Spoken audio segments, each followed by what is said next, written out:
Comedian Majid Jahangir 10 جنوری 2023 کو انتقال کر گئے۔ وہ 5 سال تک فالج کے ساتھ زندہ رہے، آخری دنوں میں مالی مشکلات کا بھی شکار رہے۔ معروف بلوچی لوک فنکار واسو خان طویل علالت کے بعد فروری میں سکھر میں انتقال کر گئے۔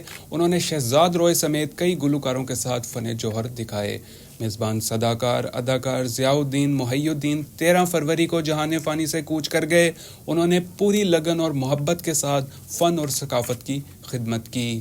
معروف اداکار کوی خان 6 مارچ کو کینیڈا میں انتقال کر گئے۔ معروف ڈراموں میں اندھیرا، اجالا، فشار، لاہوری گیٹ، 2 قدم دور اور دیگر شامل تھے۔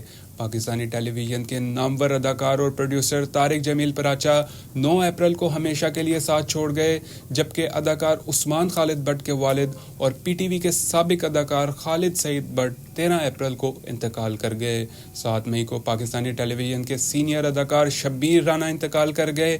ان کے ڈراموں میں جیکسن ہائٹس، اب کر میری رفوگری اور قائد تنہا شامل ہیں۔ 6 مئی کو پاکستان کے معروف اداکار اور ڈرامہ نویس شعیب ہاشمی انتقال کر گئے۔ پی ٹی وی کے ابتدائی دور میں ان کے پروگرامز عوام میں بہت مقبول ہوئے تھے۔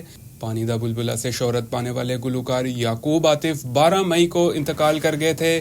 وہ ایک باصلاحیت گلوکار تھے، پرجوش اسٹیج پرفارمنس کی وجہ سے مشہور تھے، جبکہ سینئر اداکار یوسف شکیل 29 جون کو 85 سال کی عمر میں دل کا دورہ پڑنے سے انتقال کر گئے تھے۔ معروف ڈراموں میں عروسہ، انکل عرفی، آنگن آفشاں اور ان کہی شامل ہیں۔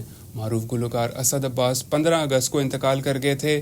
22 اگست کو اداکار اور مصور اکبر خان انتقال کر گئے تھے۔ وہ ایک باصلاحیت مصور اور مجسمہ ساز بھی تھے۔ پی ٹی وی کے ڈرامہ گیسٹ ہاؤس کے مشہور اداکار شبیر مرزا ستمبر 2023 میں کینسر کے باعث انتقال کر گئے تھے۔ اکتوبر 2023 میں علاقائی گلوکار شرافت علی بلوچ اپنے گروپ کے 6 ارکان کے ساتھ ٹریفک حادثے میں جان کی بازی ہار گئے۔ وہ ایک شو سے واپس آ رہے تھے۔ 6 دسمبر کو شوبز انڈسٹری کے سینئر اداکارہ نوشین مسعود انتقال کر گئی تھیں۔ نوشین مسعود نے کئی میوزک ویڈیوز ڈائریکٹ کی۔ سینئر اداکار نثار قادری 24 دسمبر کو راولپنڈی میں انتقال کر گئے تھے۔ اداکار نے کئی سپر ہٹ فلموں میں ڈراموں میں اداکاری کے جوہر دکھائے اور کئی اعزازات اپنے نام کیے۔ ان کا ڈائیلاگ ماچس تو ہوگی، آپ کے پاس زبان زد عام ہوا۔